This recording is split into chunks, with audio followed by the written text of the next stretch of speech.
கிருஷ்ணர் பல்வேறு அவதாரங்களா கீழே இறங்கி வர்றார். கிருஷ்ணர் இந்த உலகத்துக்கு வர்றதுக்கு ஒரே ஒரு காரணம் என்ன அப்படின்னா, எப்படியாவது இங்க இருக்கக்கூடிய ஜீவாத்மாக்களை நம்ம கிட்ட கூட்டிட்டு போயிட மாட்டோமா அப்படின்ற ஒரு ஆசையில் தான் கீழே இறங்கி வர்றாரு. அப்படி வந்த கிருஷ்ணருக்கு கொஞ்சம் ஏமாற்றம் கூட ஏற்படுது. காரணம் என்ன அப்படின்னா, எல்லாரும் உடனே பகவான் ஏத்துக்கிறது கிடையாது. ஏன்னா எல்லாரும் என்ன சொல்லிடுறாங்கன்னா, அவருக்கு என்னப்பா, அவர் பகவான், அவர் சொல்லிட்டு போயிடுவார், அவர் சொன்னதான் செய்ய முடியாது நம்மளால அப்படின்னு சொல்லிட்டு எல்லாரும் விட்டு போயிடுறாங்க. ஆனா அப்படிப்பட்ட அந்த கிருஷ்ணருக்கு உதவி பண்றதுக்காக என்ன பண்றாங்க, பல்வேறு விதமான பக்தர்கள் இந்த உலகத்துக்கு கீழே இறங்கி வராங்க. அவங்க என்ன பண்றாங்க அப்படின்னா, கிருஷ்ணர் சொல்லி கொடுத்த விஷயத்தை மனிதர்களுக்குள்ள இருந்து சாதாரண ஒரு மனிதரை போல வாழ்ந்து நம்ம கூட இந்த பக்தி பண்ண முடியும், இந்த பக்தி வாழ்க்கையில நம்மளும் கிருஷ்ணன் அடைய முடியும் அப்படின்ற அந்த நம்பிக்கையை மக்களுக்கு கொடுத்து, ஏன்னா நம்மளை போன்ற மக்கள் பேசினாதான் என்ன பண்ண முடியும் அப்படின்னா மக்களுக்கு புரிய ஆரம்பிக்கும். எங்கேயோ பகவான் மேல இருந்து பேசுறார், இல்ல அவர் வித்தியாசமான ஒரு ரூபத்துல வந்தோ இல்ல அமானுஷ்யமான காரியங்களை செஞ்சுட்டு விஷயத்த பேசுறோம் அப்படின்னா யாருக்கும் நம்பிக்கை வராது. கை தட்டிட்டு நமஸ்காரம் பண்ணிட்டு போயிருவாங்களே தவிர அந்த காரியத்தை நம்மளால செய்ய முடியும் அப்படின்னு நம்பிக்கை வராது. நம்மளை போன்ற சாமானியர்கள், நம்ம கூட பழகி நம்ம கூட வாழக்கூடியவர்கள் கிருஷ்ண பக்தி செஞ்சு காட்டினாங்க அப்படின்னா இந்த மாதிரி பக்தி நம்மளும் செய்ய முடியும் அப்படின்னு அந்த நம்பிக்கை வரும். அந்த மாதிரி பக்தி செய்யலாம் அப்படின்ற ஒரு ஆசையும் வரும். சோ அதனால பக்தர்கள் கீழே இறங்கி இறங்கி இறங்கி என்ன பண்றாங்க, கிருஷ்ணரை போலவே நிறைய பக்தர்கள் தோன்றுறாங்க. குறிப்பா இந்த பாரத வருஷத்துல நிறைய பக்தர்கள் தோன்றுறாங்க. தோன்றி அவங்க செய்யக்கூடிய விஷயம் என்ன அப்படின்னா, பக்தி விஷயத்தை பிரச்சாரம் பண்ணும் அப்படின்ற ஒரே ஒரு நோக்கத்துக்காக தோன்றுறாங்க. ஸ்ரீராமாயணத்துல பார்த்தோன்னா சீதா பிராட்டி ராவணன் கிட்ட ஒரு விஷயம் சொல்றாங்க. சாது தர்மம் அபேட்சைஷ்வ அப்படின்னு சொல்றாங்க. அதாவது சாது தர்மத்தை அபேட்சை பண்ணு அப்படின்னு சொல்றோம். சாது தர்மம் அபேட்சஸ்வ அப்படின்னு சொல்றோம். அப்படின்னா சாது தர்மத்தை என்ன பண்ணு, சாது விரதம் சர, சாதுக்களுடைய தர்மத்தை அபேட்சை அப்படின்னா எதிர்பார்த்து அந்த சாது தர்மத்தை கடைபிடிக்க முயற்சி பண்ணு. அந்த சாதுக்கள் எந்த வழியில போறாங்களோ அந்த வழியை பின்பற்ற முயற்சி பண்ணு அப்படின்னு சொல்றாங்க.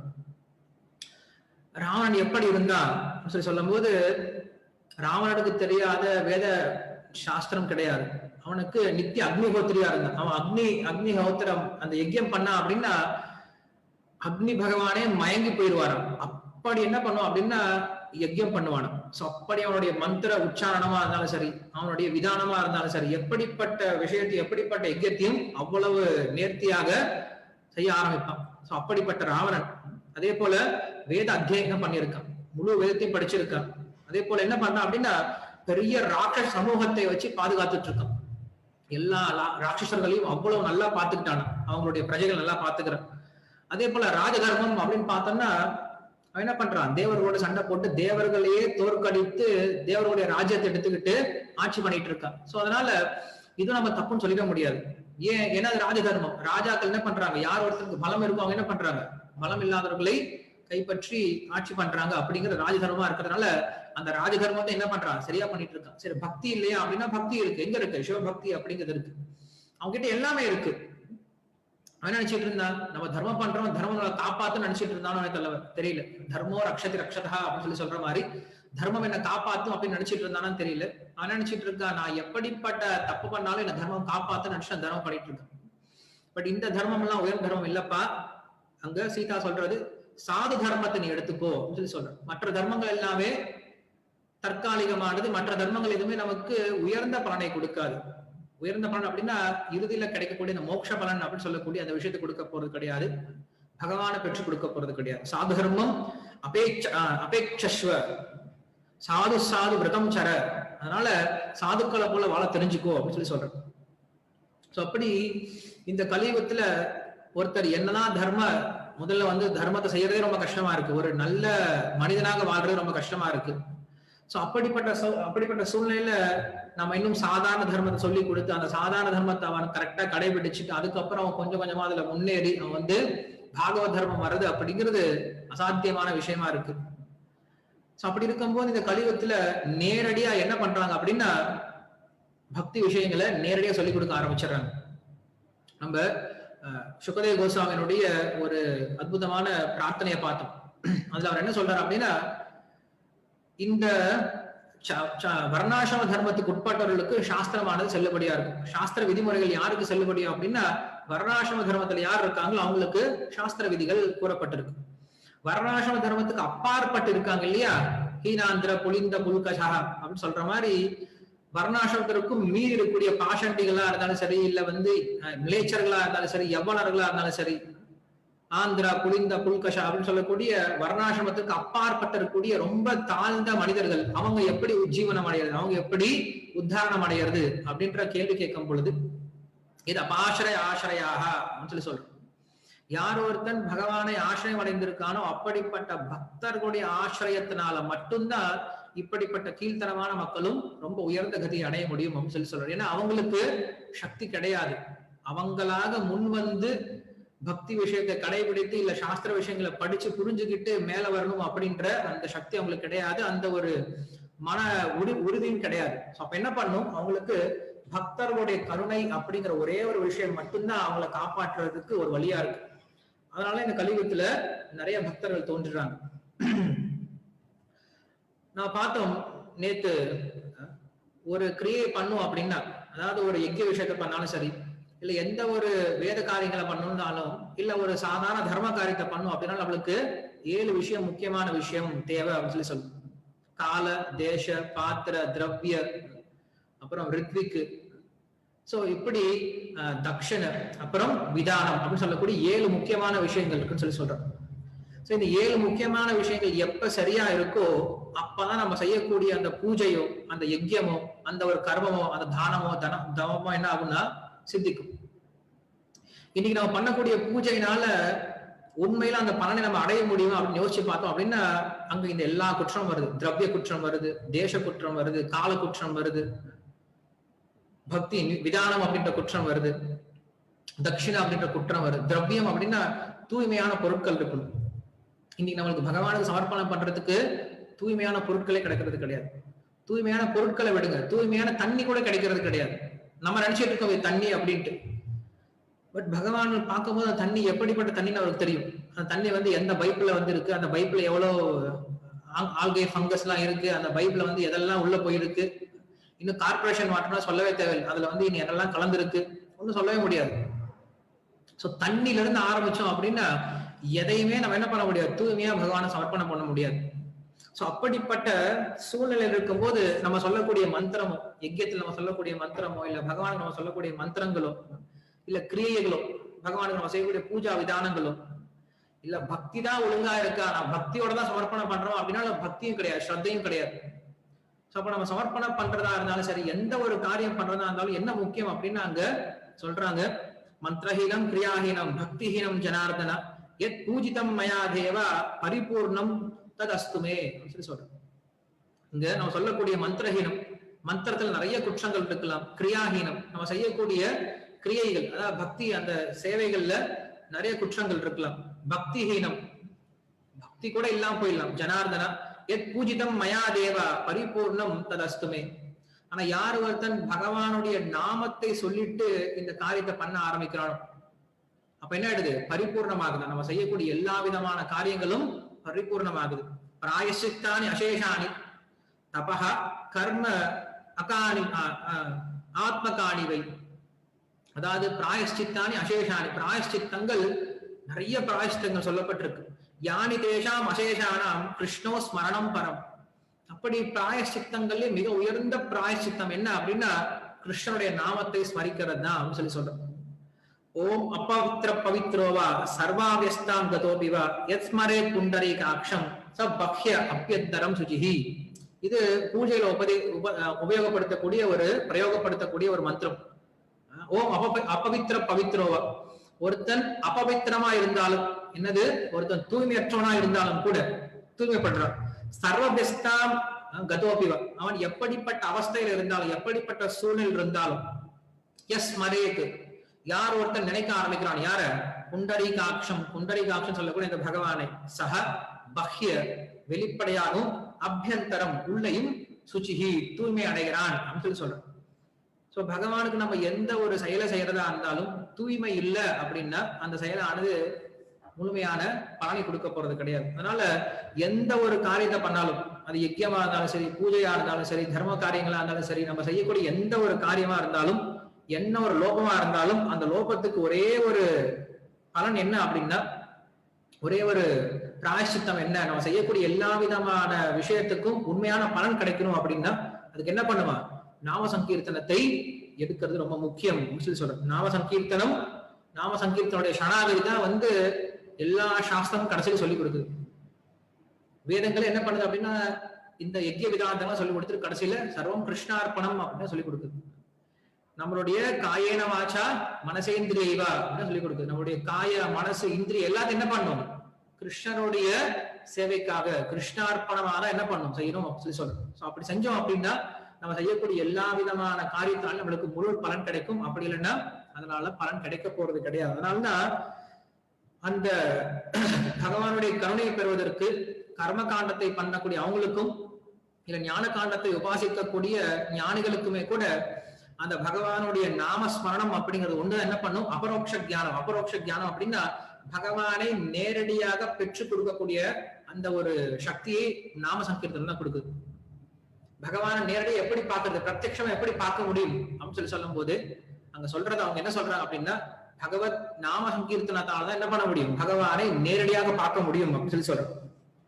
ஏன்னா கடைசியில யுதிஷ்டர் பீஷ்மாச்சாரிய கிட்ட கேட்கிறார், கோதர்ம சர்வதர்மானா பவத பரமோமதா சொல்லி கேட்கிறார். எல்லா தர்மங்களையும் சிறந்த தர்மம் எது அப்படின்னு கேட்கும் போது அவர் சொல்லக்கூடியது என்னது, ஓம் விஸ்வம் விஷ்ணு வஷட்காரோ பூத பவ்ய பவத் பிரபு அப்படின்ட்டு நாம சங்கீர்த்தனம் அப்படிங்கிறது தான் எல்லா தர்மத்தை காட்டிலும் மிக சிறந்த தர்மம் அப்படின்னு சொல்லப்படுது. நாம சங்கீர்த்தனம் அப்படிங்கிறது நம்ம செய்யக்கூடிய எல்லா காரியத்தையும் சுத்தப்படுத்துது, நம்மையும் சுத்தப்படுத்துது. அதே போல நாம் எந்த ஒரு பலனை நோக்கி அந்த காரியத்தை பண்றோமோ அந்த பலனை பெற்றுக் கொடுக்கக்கூடியது.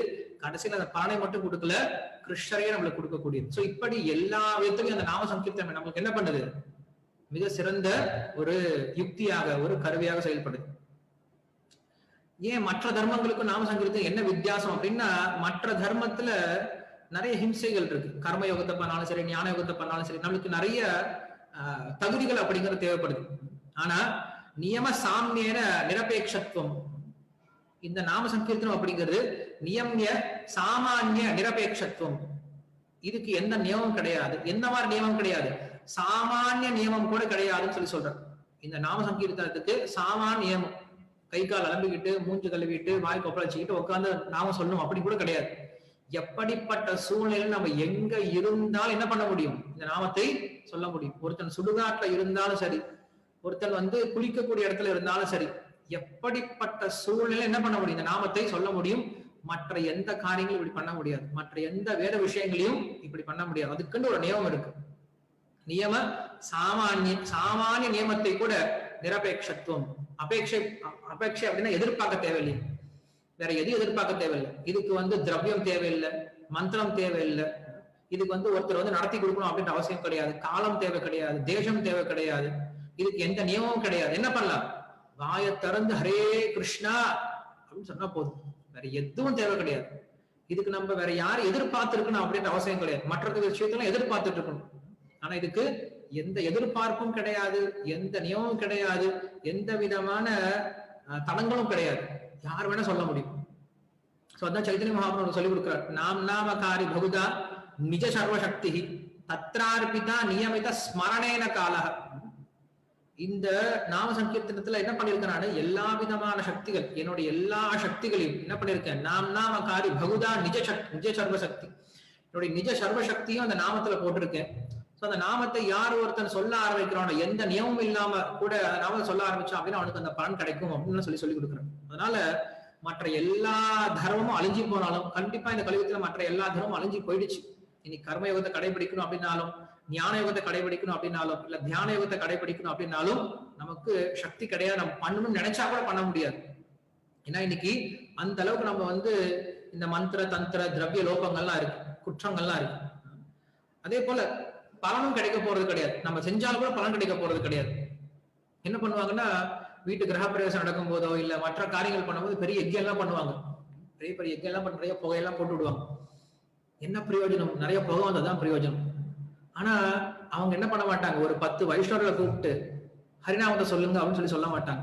அந்த ஹரிநாமத்துல கிடைக்கக்கூடிய பலன் அப்படிங்கிறது இந்த யஜ்யத்தினாலேயோ இல்ல கர்மத்தினாலேயோ தானத்தினாலேயோ தவத்தினாலேயோ வரக்கூடிய பலனை காட்டிலும் மிக உயர்ந்த பலன். ஆனா அது யாருக்கும் தெரியறது கிடையாது. இந்த கலியுகத்துல அதான் துரதிருஷ்டவசமான ஒரு நிலை. மற்றதுக்கெல்லாம் முக்கியத்துவம் கொடுப்பாங்க, ஆனா நாம சங்கீர்த்தனம் அப்படின்னு வரும்போது யாரும் முக்கியத்துவம் கொடுக்கறது கிடையாது. ஈவன் நம்ம உபன்யாசம் பண்ணும்போது கூட கோயில்ல கூட என்ன பண்றோம் அப்படின்னா, நாம சங்கீர்த்தனத்துக்கு யாரும் அதிகம் அட்டன் பண்ண மாட்டாங்க. உபன்யாசம்னா உட்காந்து கேட்கறது ரெடியா இருக்காங்க, உபன்யாசம் பண்றாங்க, ஓகே மக்கள் இன்னும் யாரும் வரவே இல்லை, கொஞ்சம் பாடலாமே அப்படின்னு சொல்லிட்டு பாடிட்டு இருப்பாங்க. மக்கள் வர வரைக்கும் பாடிட்டு இருப்பாங்க, மக்கள் வந்து உடனே பேச ஆரம்பிச்சிருவாங்க. சோ அப்படி நாம சங்கீர்த்தனம் அப்படிங்கிறது ஏதோ நேரத்தை நிரப்புவதற்காக, ஏதோ கொஞ்ச நேரம் மக்களுக்கு ஒரு ஒரு என்டர்டைன்மெண்டா இருக்கிறதுக்கு, பொழுதுபோக்காக நீ நாம சங்கீர்த்தனம் அப்படிங்கிறது போயிடுச்சே தவிர யாரும் நாம சங்கீர்த்தனம் அப்படிங்கறத முக்கியமான ஒரு வழிமுறை அப்படின்ட்டு யாரும் எடுத்து பண்றதே கிடையாது. சோ அதனாலதான் அந்த நாமத்துக்கு உண்டான பலன் வந்து நமக்கு முழுமையா கிடைக்க மாட்டேங்குது. சரி, இந்த நாம சங்கீர்த்தனத்தினால எப்படிப்பட்ட பலன் கிடைக்கும் அப்படின்னா, இப்ப மற்ற யுகங்கள்ல பண்ணக்கூடிய அந்த உயர்ந்த விஷயங்கள் இருக்கு இல்லையா, எத் பலம் நாஸ்தி தபசா ந யோகேன சமாதினா தத்பலம் லபதே சம்யக்கு கலோ கேசவ கீர்த்தனாத். மற்ற யுகங்கள்ல இல்ல மற்ற காரியங்கள்ல கர்மத்தினாலேயோ யோகத்தினாலேயோ தியானத்தினாலேயோ அடையக்கூடிய அந்த பலனை ஒருத்தர் என்ன பண்ணலாமா, கலோ சம்யக்கு கேசவ கீர்த்தனாத், வெறும் கேசவனுடைய கீர்த்தனத்தினாலேயே மற்ற விஷயங்கள்ல மற்ற செயல்முறைகள்ல கிடைக்கக்கூடிய அந்த பலனை, உயர்ந்த பலனை நாம சங்கீர்த்தனம் பெற்றுக் கொடுக்கும். நாம சங்கீர்த்தனம் அப்படிங்கிறது ரொம்ப எளிமையான விஷயம்தான், ரொம்ப எளிமையா தான் இருக்கும். அப்ப பலனை எளிமையா இருக்கும் நம்ம யோசிச்சிட கூடாது. ஓகே, பெரிய யஜ்யம் பண்ணா பெரிய பலன் கிடைக்கும், நாம சங்கீர்த்தனம் பண்ணா சின்ன பலன் கிடைக்கும், ஏன்னா அது ரொம்ப பெரிய கஷ்டமான விஷயம், இது ரொம்ப எளிமையான சுலபமான விஷயம். சோ இப்ப கஷ்டமான வேலை செஞ்சோம் அப்படின்னா கஷ்டம் நல்ல பலன் கிடைக்கும், உயர்ந்த பலன் கிடைக்கும். ஒரு சாதாரண வேலை பண்ணா சின்ன பலன் கிடைக்கும் அப்படின்னு நினைச்சிடக்கூடாது. நாம சங்கீர்த்தனம் பண்ணோம் அப்படின்னா மற்ற உயர்ந்த காரியங்களை பண்றதுனால என்ன பலன் கிடைக்குமோ அதே பலன் தான் கிடைக்கும். தியாயம் கிருதேஹே யதன் யஜ்ஞைஹி திரேதாயாம் துவாபரே அர்ச்சயன்னு யதாப்னோதி ததாப்னோதி கலோ சங்கீர்த்திய கேசவம் அப்படின்னா நம்மளுக்கு சாஸ்திரம் சொல்லி கொடுக்குது. தியாயம் கிருதேஹே, கிருத்தயுகத்துல தியானம் பண்றாங்க. யஜன் யஜ்ஞைஹி திரேதாயாம், திரேதாயுகத்துல யஜ்யங்களை பண்றாங்க. துவாபரே அர்ச்சயன்னு, துவாபர யுகத்துல அர்ச்சனை பண்றாங்க, அதாவது விக்கிரக வழிபாடு பண்றாங்க. யதாப்னோதி ததாப்னோதி, அந்த 3 யுகத்துல என்ன பலனை அடையறாங்களோ அதே பலனை இந்த கலியுகத்தில் அடைய முடியும். எப்படி? கலோ சங்கீர்த்திய கேசவம், வெறுமனே பகவானுடைய சங்கீர்த்தனத்தால மட்டும் என்ன பண்ண முடியுமா, இதை பெற முடியும் அப்படின்னு சொல்லி சொல்றோம். அதனால்தான் உபனிஷத்து என்ன பண்ணுது அப்படின்னா, நமக்கு மறுபடியும் உபாசனம் பண்ணுங்க, அந்த பகவானை அடையணும்னா உபாசனம் பண்ணுங்கன்னு சொல்லி கொடுக்குது. அந்த உபாசனம் என்னது? பக்தி தான் உபாசனம். பக்தி இல்லாம வெறுமனே காகியத்தில் இருக்கக்கூடிய புஸ்தகத்தில் இருக்கக்கூடிய விஷயங்களை படிக்கிறதுனால பகவான் அவளுக்கு பிரத்யட்சமாக மாட்டான். என்ன பண்ணும்? பிரயத்தனம் இருக்கணும், முயற்சி இருக்கும். இந்த முயற்சி நம்ம எப்படி காட்ட முடியும்?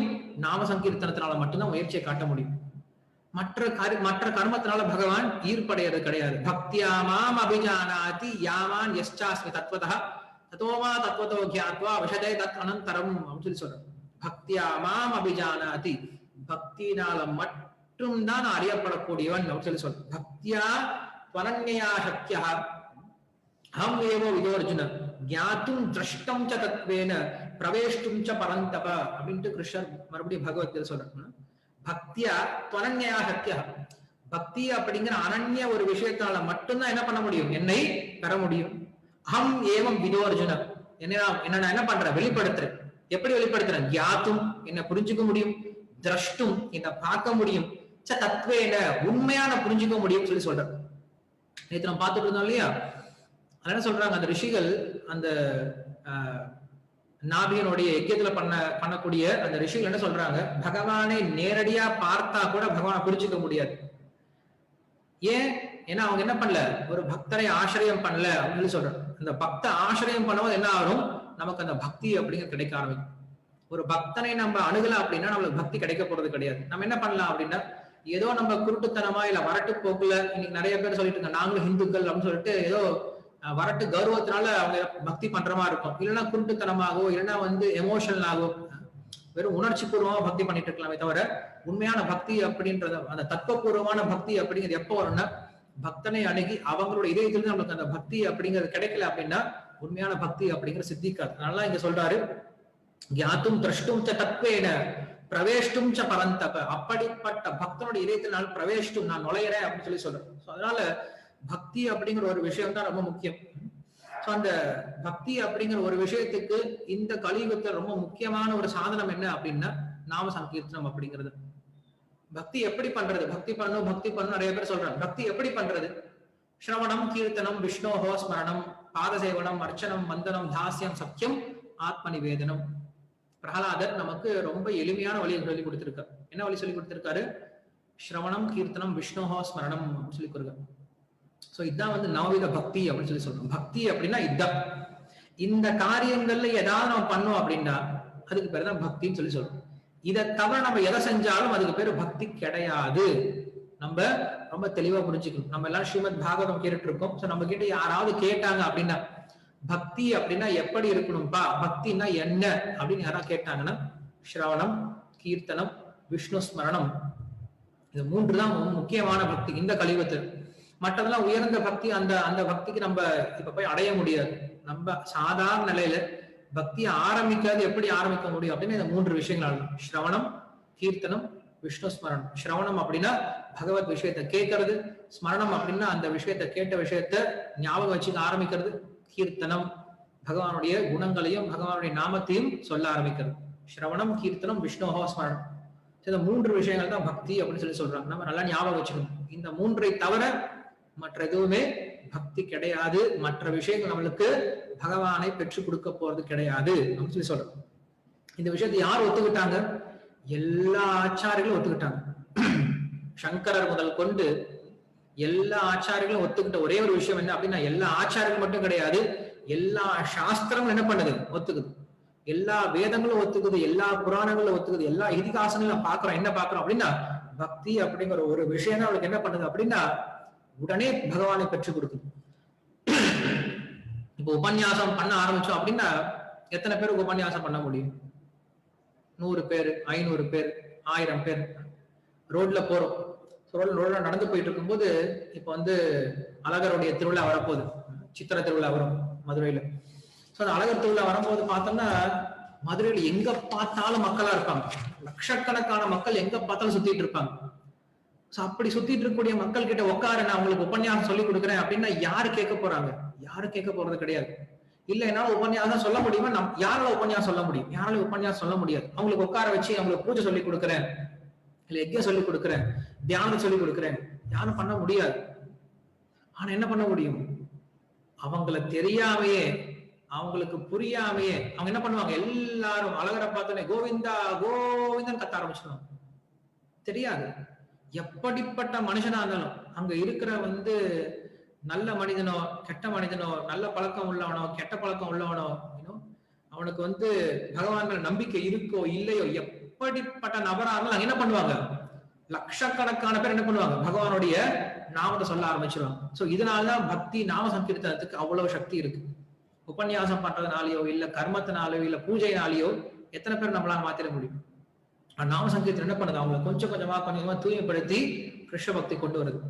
ஸ்ரீல பிரபுபாதர் அதான் பண்ணார். முதல்ல அவர் அமெரிக்கால போய் என்ன பண்ணார் அப்படின்னா உபன்யாசம் கொடுக்க முதல்ல ஆரம்பிச்சார். என்ன பண்ணாரு? உட்காந்து கீர்த்தனை பண்ண ஆரம்பிச்சார். மணிக்கணக்கில் கீர்த்தனை பண்ண ஆரம்பிச்சார். அந்த கீர்த்தனம் அப்படிங்கிற ஒரு சக்தி என்ன பண்ணுது அப்படின்னா நிறைய பேரை மாற்றி கொண்டு வந்தது. அதனாலதான் இந்த நாம சங்கீர்த்தனம் அப்படிங்கிறது எல்லா சூழ்நிலைகளிலும் எல்லா விதமான மக்களுக்கும், அதாவது சாதாரண மக்கள் மட்டும்தான் நாம சங்கீர்த்தனம் எடுத்துப்பாங்க அப்படின்னு நம்ம நினைக்க வேண்டாம். உயர்ந்த ஆச்சாரியர்கள் நம்ம பார்த்தோம்னா எல்லாரும் என்ன பண்ணிருக்காங்க? நாம சங்கீர்த்தனம் அவ்வளவு செஞ்சிருக்காங்க. ஈவன் வரட்டு தத்துவத்தை பேசக்கூடிய, மாயாவ தத்துவத்தை பேசக்கூடிய சங்கராச்சாரியர் என்ன பண்ணிருக்காரு அப்படின்னா நாம சங்கீர்த்தனம் தான் முக்கியத்துவம் கொடுத்திருக்காரு. பஜகோவிந்தம் பஜகோவிந்தம் பஜகோவிந்தம் மூடமத்தைன்னு சொல்லி சொல்றாரு. கோவிந்தாஷ்டகம் பாடியிருக்காரு, ஜெகநாதாஷ்டகம் பாடியிருக்காரு, கிருஷ்ணாஷ்டகம் பாடியிருக்காரு, லட்சுமி கராவலம்ப ஸ்தோத்திரம் பாடியிருக்காரு. சோ இப்படி அவர் பார்த்தோன்னா நிறைய பகவானுடைய நாமத்துக்கு தான் முக்கியத்துவம் கொடுத்து பேசியிருக்காரு. சோ சங்கராச்சாரியா அப்படி இருந்தார் அப்படின்னா அதுக்கு முன்னாடி இந்த ஆழ்வார்களும் சரி எல்லா ஆச்சாரம் என்ன பண்ணாங்க அப்படின்னா நாம சங்கீர்த்தனத்துக்கு அவ்வளவு முக்கியத்துவம் கொடுத்தாங்க. அதனாலதான் என் நாம சுத்தி மாத்திரேன புமான் பவதி நிர்மலாக தஸ்ய தீர்த்த பதக்கிம்வா தசானாம் அபிஷிஷ்யதே. ஸ்ரீமத் பாகவத்துல சொல்றாரு, என் நாம ஸ்ருதி மாத்திரேன, யார் ஒருத்தர் இந்த நாமத்தை கேட்க ஆரம்பிக்கிறாங்களோ புமான் பவதி நிர்மலாக, அப்படிப்பட்ட மனிதர்கள் உடனே தூய்மை அடைகிறார்கள். யாரு பாடுறாங்களோ யாரு கேட்கிறாங்களோ, எஸ்ய தீர்த்த பதானி கிம்பா, அப்படி எங்க நாம சங்கீர்த்தனம் நடந்துட்டு இருக்கோ அந்த நாம சங்கீர்த்தனத்தை காட்டிலும் உயர்ந்த தீர்த்தம் வேற எங்க இருக்கு, உயர்ந்த புண்ணியஸ்தலம் அப்படிங்கிறது எங்க இருக்கு? தாசானாம் அவிசிஷ்யத்தை ஸ்ருதோ அனுப்பதித்தோ அத்திய அத்ருதோ வனமோதிதாக சத்ய புனாதி சத்தர்மோ தேவ விஸ்வ துருகோ அபி. என்ன சொல்றாரு? ஸ்ருதோ அனு படித்தோ தியாயத்தை, யார் ஒருத்தர் இந்த பகவானுடைய நாமத்தை கேட்க ஆரம்பிக்கிறாங்களோ இல்ல சொல்ல ஆரம்பிக்கிறாங்களோ அப்படிப்பட்டவங்க என்ன ஆகுறாங்க அப்படின்னா, இல்ல இந்த நாமத்தை சொல்லக்கூடியவங்களுக்கு மதிப்பு கொடுக்க ஆரம்பிக்கிறாங்களோ, சோ அப்படிப்பட்ட உயிர்வாளிகள் தேவர்களால வெறுக்கப்பட்டாலும் சரி, உலகத்தில் இருக்கவங்க எல்லாராலையும் வெறுக்கப்பட்டாலும் சரி, அப்படிப்பட்டவர்களையும் நாமானது காப்பாத்திடும் அப்படின்னு சொல்றோம். நமக்கு இந்த உலகத்துல வேற யாருமே இனிமேல நம்பிக்கை கிடையாது, எல்லாரும் கைவிட்டாங்க அப்படின்னு ஒருத்தர் இந்த உலகத்தில் ரொம்ப ஒரு மோசமான நிலைமையில் இருந்தாலும் சரி, அப்படிப்பட்டவன் இந்த நாமத்தை எடுத்துக்கிட்டால் என்ன பண்ணிடுவான்? இந்த நாமானது அவனை ரொம்ப சீக்கிரமா உத்தாரணம் பண்ணிடும். சோ அப்படிப்பட்ட நாம சங்கீர்த்தனம் அப்படிங்கிறதா எல்லா இடத்துலயும் ரொம்ப பிரசித்தமா சொல்லப்பட்டிருக்கு. சோ அந்த நாம சங்கீர்த்தனத்தை பிரச்சாரம் பண்றதுக்காக இந்த கலியுகத்துல தோன்றின மிக முக்கியமான அவதாரம் யார் அப்படின்னா ஸ்ரீ கிருஷ்ண சைத்தன்ய மகாபிரபு. ஏன்னா கிருஷ்ணர் பகவத்கீதையில ரொம்ப தெளிவா சொல்றாரு. என்ன சொல்றாரு அப்படின்னா, எப்பெல்லாம் தர்மம் சீர்குலையுதோ, எதா எதாஹி தர்மஸ்ய கிளானித் பவதி பாரத அபியுத்தானம் அதர்மஸ்ய ததாத்மானம் ஸ்ருஜாம்யஹம். நான் தோன்றேன் அப்படின்னு சொல்றேன். எப்ப தர்மம் சீரழியும்போ தோன்றேன். சோ இந்த கலியுகத்துல பார்த்தோம் அப்படின்னா தர்மம் ரொம்ப சீரழிஞ்சிட்டு இருக்கு. சோ இந்த கலியுகத்துல தர்மத்தை நிலைநாட்டுவதற்காக வரேன்னு சொல்றோம். இந்த தர்மம் அப்படிங்கிற எந்த விஷயம் சொல்றாரு? தர்மம் அப்படிங்கிறது இந்த கலியுக தர்மத்தை நிலைநாட்டுவதற்காக வர. இந்த கலியுக தர்மம் என்னது? நாம சங்கீர்த்தனம். பகவான் பல்வேறு அவதாரங்கள பல்வேறு விஷயங்களுக்காக வர. லீலா அவதாரம் அப்படின்ட்டு இருக்கு, புருஷ அவதாரம் அப்படின்ட்டு இருக்கு, யுகாவதாரம் அப்படின்ட்டு இருக்கு, மன்வந்தர அவதாரங்கள் இருக்கு, அதே போல சக்தி ஆவேச அவதாரங்கள் இருக்கு. சோ இப்படி பகவானுடைய அவதாரங்களும் அவர்களுடைய அந்த அவதார நோக்கமும் பல்வேறு விதமான நோக்கங்களை கொண்டது. இப்ப நேற்று பார்த்து அந்த ரிஷபதேவரை பார்த்துட்டு, சோ ரிஷபதேவர் அப்படின்றது லீலா அவதாரம், குணாவதாரம் அப்படின்ட்டு பல அவதாரங்கள் இருக்கு. லீலா அவதாரம். சோ அவர் என்ன பண்றாரு? பகவானுடைய ஒரு குறிப்பிட்ட லீலையை நடத்துவதற்காக ரிஷபதேவர் வர, இல்ல சக்தி ஆவேச அவதாரம் கூட சொல்லலாம். சோ அப்படி யுகாவதாரங்கள் ஒன்று இருக்கு. யுகாவதாரங்கள் அப்படின்னா அந்த யுகத்தினுடைய தர்மத்தை நிலைநாட்டுவதற்காக என்ன பண்றாரு? பகவான் அந்த யுகத்துல தோன்றுவார். சோ அப்படி இந்த கலியுகத்தினுடைய தர்மத்தை நிலைநாட்டுவதற்காக பகவான் தோன்றக்கூடிய ஒரு அவதாரம் என்ன அப்படின்னா இது சைத்தன்ய மகாபிரபு அப்படின்னு சொல்லக்கூடிய அவதாரம், ஸ்ரீ சைத்தன்ய மகாபிரபு. ஏன்னா கலியுகத்துல ஒரு அவதாரம் நம்ம கேள்விப்பட்டிருக்கோம், கல்கி அப்படின்ற ஒரு அவதாரம் இருக்கு. அந்த அவதாரம் கடைசியில வருவார்.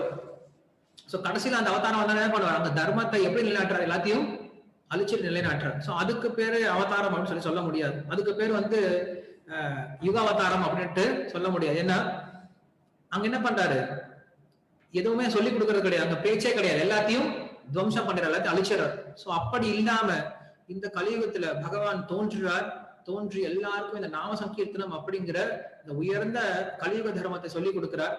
அந்த அவதாரம் தான் என்ன சொல்றோம்? நம்ம ஸ்ரீ சைத்தன்ய மகாபிரபுன்னு சொல்லி சொல்றோம். நமோ மகாவதான்யாய கிருஷ்ண பிரேம பிரதாயத்தே கிருஷ்ணாய கிருஷ்ண சைத்தன்ய நாம்னே கௌரத் விஷய நமஹ அப்படின்னு சொல்லி சொல்றோம். நமோ மகாவதான்யாய, மிகவும் தாராள உதார மனமுடையவர், ரொம்ப பெரிய கொடை வல்லல் அப்படின்னு சொல்றாங்க. ஏன் அப்படி சொல்றாங்க அப்படின்னா அப்படி கொடுத்திருக்காராம் எல்லாருக்கும், அவ்வளவு தானங்கள் கொடுத்திருக்காங்க. என்ன தானத்தை கொடுத்தாரு? கிருஷ்ணரை கொடுத்தார். கிருஷ்ணரை கொடுத்ததுனால அவரை அப்படி நமோ மகாவதான்யாய அப்படின்னு சொல்லி சொல்றோம். வரதராஜன் சொல்லி சொல்றோம். ஏன் வரதராஜன் சொல்லி சொல்றாங்க? யாருக்கா தெரியுமா? வரதராஜ பெருமாள் சொல்லி சொல்றோம் இல்லையா? அவருக்கு வரதராஜன்ற பேர் ஏன் வந்துச்சு? ஏன்னா அந்த வரதராஜ பெருமாள் என்ன பண்றாரு அப்படின்னா தன்னுடைய உயிரை விட ரொம்ப மேலான ராமானுஜர் என்ன பண்றாரு? தானமா கொடுக்குறாரு. ராமானுஜாச்சாரியர் காஞ்சிபுரத்துல தான் பிறந்தார். வரதராஜ சுவாமி கோயில்ல தான் பூஜை பண்ணிட்டு இருக்காரு, அங்கதான் சேவை பண்ணிட்டு இருக்காரு. ஸ்ரீரங்க பெருமாள் என்ன பண்றாரு அப்படின்னா அங்க விட்டு ஒரு பட்டரை விட்டு என்ன பண்றாரு? போய் அங்க வரதராஜர் கிட்ட இருந்து ராமானுஜரை கூட்டிட்டு வான்னு சொல்லி சொல்றாரு. அவர் உட்காந்து பகவான் கிட்ட ஸ்தோத்திரம் பண்ணி பாட ஆரம்பிக்கிறார். பகவான் ரொம்ப சந்தோஷம் அடைகிறார். உனக்கு என்ன வரம் வேணுமோ கேட்டு வாங்கிக்கோன்னு சொல்லிட்டார். இந்த மாதிரி வாயே விடக்கூடாது, என்ன வேணுமோ கேளுன்னு சொன்னா அவங்க ஏதாவது கேட்டு வாங்கிட்டு போயிருவாங்க. சோ அது தெரியாம என்ன பண்றாரு? பகவான் சொல்லிட்டாரு, என்ன வேணும் வாங்கிட்டு போன்னு சொல்லிட்டாரு. சுவாமி எனக்கு ராமானுஜரை கொடுங்கன்னு சொல்லி கேட்டார். என்னோட உயிரை கேட்டிருந்தா கூட கொடுத்துரு அப்படின்னு நான் ராமானுஜரை கேட்கிறேன், நான் எப்படி கொடுக்கறதுன்னு சொல்றேன். எனக்கு அதாவது ராமானுஜரை கொடுத்ததுனால அவரை விட ஒரு உயர்ந்த வரம் வேற எதுவும் கிடையாது இந்த உலகத்துக்கு. அதனால அவருக்கு வரதராஜன், வரத்தை தருவதில் ராஜாவை போல இருக்கார் அப்படின்ட்டு ஒரு சரித்திரம் இருக்கு. சோ அது போல நமோ மகாவதான்யாய அப்படின்னு சொல்றோம். இருக்கலே மிக உயர்ந்த கொடை வள்ளல் யார் அப்படின்னா ஸ்ரீகிருஷ்ண சைத்தன்ய மகாபிரபு. ஏன்னா அவர் என்ன பண்ணிருக்காரு, இந்த உலகத்துக்கு உயர்ந்த ஒரு செல்வத்தை கொடுத்திருக்காரு. என்ன செல்வத்தை கொடுத்திருக்காரு? நாம சங்கீர்த்தனம் அப்படின்ற செல்வத்தை கொடுத்திருக்காரு. ஏன்னா இந்த நாம சங்கீர்த்தனம் என்ன பண்ணுது அப்படின்னா, ஒருத்தனுக்கு நான் சொன்ன மாதிரி ஆரம்பத்துல இருந்து அவன் செய்யக்கூடிய எல்லா விதமான காரியத்தில் இருந்து அவனை தூய்மைப்படுத்தி, அந்த காரியத்தையும் தூய்மைப்படுத்தி, அவன் இதயத்தை தூய்மைப்படுத்தி, அவனுக்கு என்ன வரம் வேணுமோ அந்த வரத்தையும் கொடுத்து கடைசியில கிருஷ்ணரையும் பெற்றுக் கொடுக்குது. சோ இப்படி கிருஷ்ணர் வரைக்கும் அவன் ஆரம்பிச்ச காரியத்திலிருந்து கிருஷ்ணர் வரைக்கும் ஒருத்தனுக்கு கொடுக்கறதுனால அதை விட உயர்ந்த வரம் என்ன கொடுக்க முடியும் ஒருத்தனுக்கு? ஏதோ அவன் குசேலன் போய் என்ன பண்றான் அப்படின்னா, கிருஷ்ணர் கிட்ட ஏதோ போய் பார்த்துட்டு வரலாம்னு சொல்லி போனவருக்கு பெரிய சொத்து கிடைச்சது. அது போல இன்னைக்கு ஏதோ நம்ம செய்யலாம் அப்படின்னு சொல்லிட்டு ஆரம்பிக்கிறாங்க. ஆனா அவங்களுக்கு என்ன கிடைக்கும்? கடைசியில பார்த்தா கிருஷ்ணரே கிடைச்சிட்டார். காரணம் என்னது? நாம சங்கீர்த்தனம் தான். அந்த நாம சங்கீர்த்தனத்தை கொடுத்ததுனாலதான் நம்ம மகாவாதன் நியாயம் அப்படின்னு சொல்லி சொல்றோம். சோ அப்படி அந்த சைத்தன்ய மகாபிரபு தோன்றுவதற்கு ஒரு காரணம் தேவை. ஏன்னா கிருஷ்ணர் உடனே தோன்ற மாட்டார். கிருஷ்ணர் எப்படி தோன்றுவார் அப்படின்னா, ஒரு பக்தரை முன்வைத்து என்ன பண்ணுவார்? தோன்றுவார்.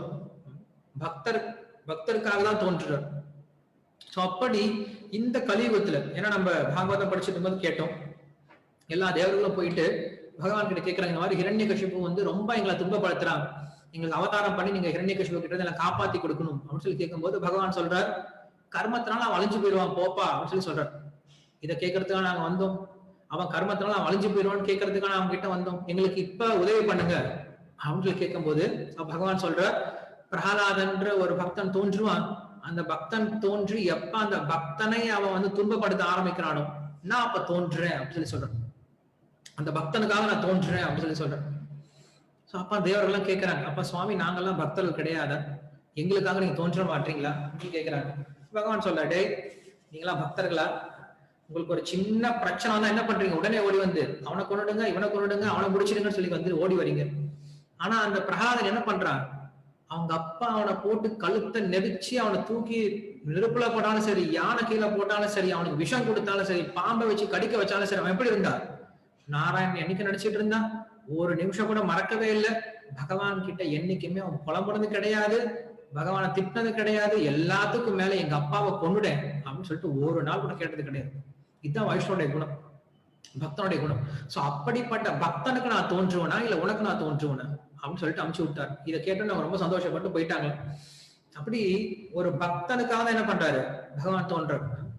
சோ கிருஷ்ணர் பகவத்கீதை சொல்லும் போது என்ன சொல்ற அப்படின்னா, பரித்ராணாய சாதுனாம் அப்படின்னு சொல்லி சொல்ற, சாதுக்களை ரட்சிப்பதற்காக நான் தோன்றேனே தவிர விநாசாய துஷ்கிருத்தம், துஷ்கிருத்தர்களை அழிப்பதற்காக நான் தோன்ற கிடையாது. ஏன்னா அவங்களே அழிஞ்சிருவாங்க. நான் இங்க இருந்து சொடக்கப்பட்டா போதும், அவங்க உடனே அழிஞ்சிருவாங்க. சோ அப்படிப்பட்டவர்களுக்கு முக்கியம் கிடையாதுன்னு சொல்லி சொல்றேன். சோ அப்படி ஒரு பக்தரை முன்வைத்து என்ன பண்றாரு? பகவான் தோன்றுகிறார். சோ அப்படி இந்த கலியுகத்துல ஸ்ரீ சைத்தன்ய மகாபிரபு தோன்றுவதற்கு மிக முக்கியமான காரணமா இருந்த ஒரு பக்தர் யார் அப்படின்னா ஸ்ரீ அத்வைதாச்சாரியர். சோ இவ்வளவு விஷயம் ஏன் சொன்னேன் அப்படின்னா, இந்த கலியுகத்தில் நாம சங்கீர்த்தனம் அப்படிங்கிற ரொம்ப முக்கியம். அந்த நாம சங்கீர்த்தனமானது நமக்கு எல்லா விதமான வரங்களையும் பெற்றுக் கொடுக்கறதுக்கு ஹேத்துவான ஒரே ஒரு சாதனம். அந்த நாம சங்கீர்த்தனத்தை பரப்புனது யார் அப்படின்னா ஸ்ரீ சைத்தன்ய மகாபிரபு. அந்த ஸ்ரீ சைத்தன்ய மகாபிரபு நம்மளுக்கு கிடைக்கிறதுக்கு மிக முக்கியமான காரணமா இருந்தது யார் அப்படின்னா ஸ்ரீ அத்வைத ஆச்சாரியர். சோ அதனால இன்னைக்கு அந்த அத்வைத ஆச்சாரியுடைய தோன்றினார். அவர் இல்லை அப்படின்னா நம்மளுக்கு சைத்தன்ய மகாபிரபு கிடைச்சிருக்க மாட்டார். அவருடைய பக்தியினாலதான் நமக்கு சைத்தன்ய மகாபிரபு கிடைக்கிறார். சோ அவரை பற்றிய ஒரு சில விஷயங்களை மட்டும் இங்க பார்க்க முயற்சி பண்ணலாம். நமக்கு ஆல்ரெடி நேரம் ஆயிட்டு இருக்கு. சோ அத்வைதாச்சாரியர் அப்படின்றவர் சாந்திபூர் அப்படின்ற ஒரு இடத்துல வாழ்ந்துட்டு இருந்தார். அது வெஸ்ட் பெங்கால்ல இருக்கக்கூடிய இடம். அங்கதான் தோன்றினார், அங்கதான் வாழ்ந்துட்டு இருந்தார். சோ அவர் வாழ்ந்துட்டு இருந்த காலத்துல எப்படி இருந்துச்சு அப்படின்னு சொல்லி சொல்றாரு. எப்படி இருந்துச்சு அப்படின்னா, ஞான பக்தி வைராகிய குரு முக்கிய தர கிருஷ்ண பக்தி வாக்கிய நீத ஏ சங்கர். அந்த அத்வைதாச்சாரியர் எப்படி இருந்தார் அப்படின்னா, ஞான பக்தி வைராகியத்துல அவ்வளவு குருவா இருந்தார், ரொம்ப முக்கியத்துவம் வாய்ந்தவரா இருந்தாலும். கிருஷ்ண பக்தி வாக்கிய நிதே, கிருஷ்ண பக்தியை சொல்லிக் கொடுப்பதுல எகேன சங்கர், எப்படி சங்கர பகவான் அதாவது சிவன் எப்படி கிருஷ்ண பக்தியை சொல்லிக் கொடுக்கறதுல ரொம்ப கைத்தேர்ந்தவரா இருப்பாரோ, அது போல சங்கரருக்கு சிவ பெருமானுக்கு நிகரானவரா அந்த அத்வைதாச்சாரியர் திகழ்ந்தார். கிருஷ்ண பக்திய அப்படி பிரச்சாரம் பண்ணிட்டு இருந்தார். எந்த சமயத்துல? அவர் இருந்த சமயத்துல திரிபுவனே ஆச்சேயத சாஸ்திர பிரச்சார சர்வத்திர வாக்கிய கிருஷ்ண பத பக்தி சாரம். என்ன பண்ணாரு? எல்லா சாஸ்திரங்களுடைய இறுதி இலக்கு, இறுதியான நோக்கம் என்ன அப்படின்னா கிருஷ்ண பக்தி சாரம் அப்படிங்கிற விஷயத்தை அன்னைக்கு பிரச்சாரம் பண்ணிட்டு இருந்தாங்க அத்வைத ஆச்சாரியர். துளசி மஞ்சரி சகித கங்கா ஜலே நிர்வதி சேவ கிருஷ்ண மகே குதூகலே. தினசரி என்ன பண்ணுவார் அப்படின்னா கங்கையினுடைய தீர்த்தத்தை எடுத்துக்கிட்டு கொஞ்சம் துளசி எடுத்துக்கிட்டு அதன் மூலியமா பகவானை தினசரி வழிபட்டு இருந்தார் சொல்லி சொல்றேன்.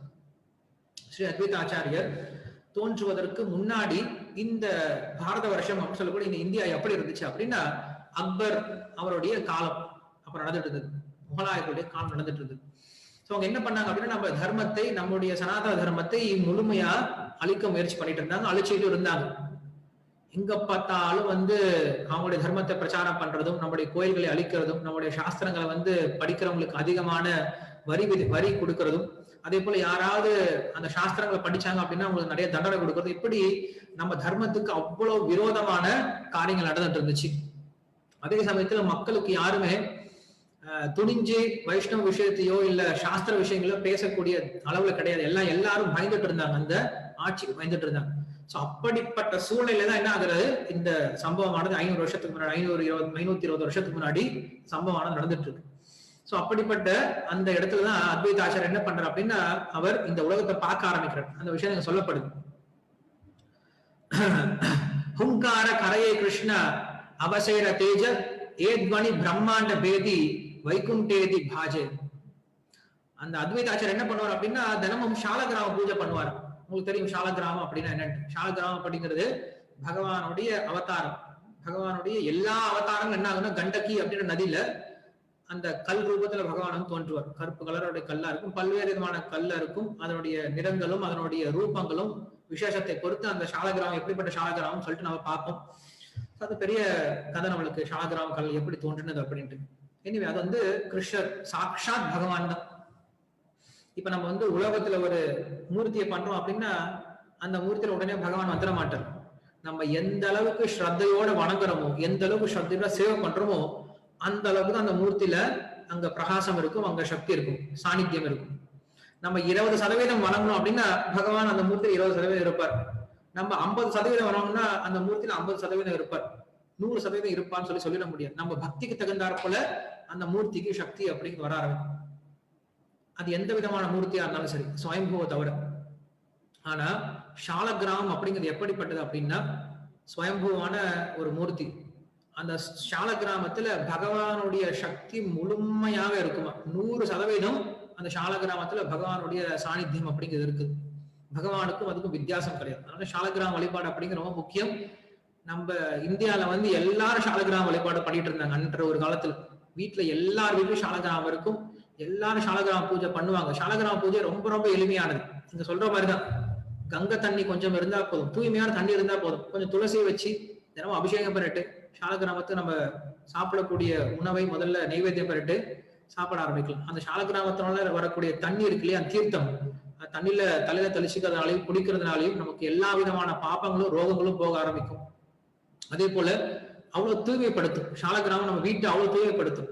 எந்த வீட்டுல சாலகிராமம் இருக்கோ அது ஒரு கோயில் போல.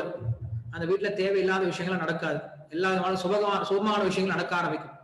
ஆனா என்ன பண்றோம் இன்னைக்கு, அந்த மாதிரி சாலகிராமத்துல நம்ம பாக்குறதே கிடையாது.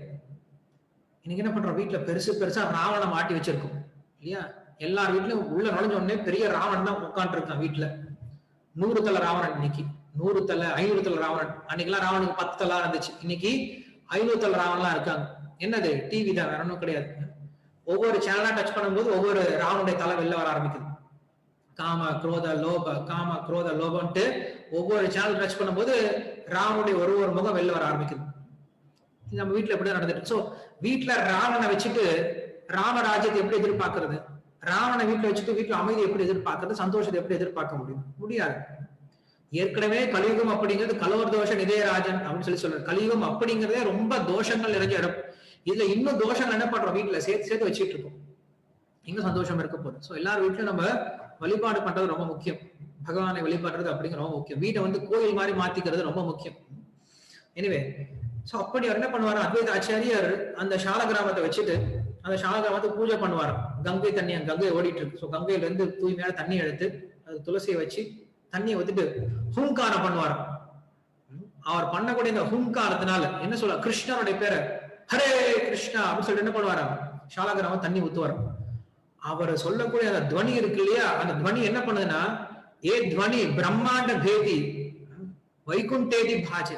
அவர் பண்ணக்கூடிய துவனியானது இந்த இந்த பிரம்மாண்டத்தை தாண்டி வைகுண்ட வரைக்கும் கேட்குதான். அப்படி என்ன பண்றாரா, பகவானுடைய நாமத்தை இறஞ்சி என்ன பண்ணுவாரா சொல்லிட்டு அந்த கிருஷ்ணருக்கு பூஜை பண்ணுவாரா. ஏ பிரேமேன ஹுங்கார சுனியே கிருஷ்ணநாத பக்தி வேஷ ஆப்பேன ஏ ஹைலே சாட்சாத். இப்படி அந்த அத்வைதாச்சாரியருடைய அன்போட குரலோட என்ன பண்ண, அன்பு கலந்த குரலோட அவர் கூப்பிட்ட அந்த விஷயத்தை கிருஷ்ணர் கேட்டுட்டு அந்த பக்தன் மேல் இருக்கக்கூடிய அன்பை கட்டுப்படுத்த முடியாம கிருஷ்ணர் என்ன பண்றாரா, இந்த உலகத்துக்கு இறங்கி வராரு. இங்க சொல்ற போற சொல்லிட்டு இருக்காங்க.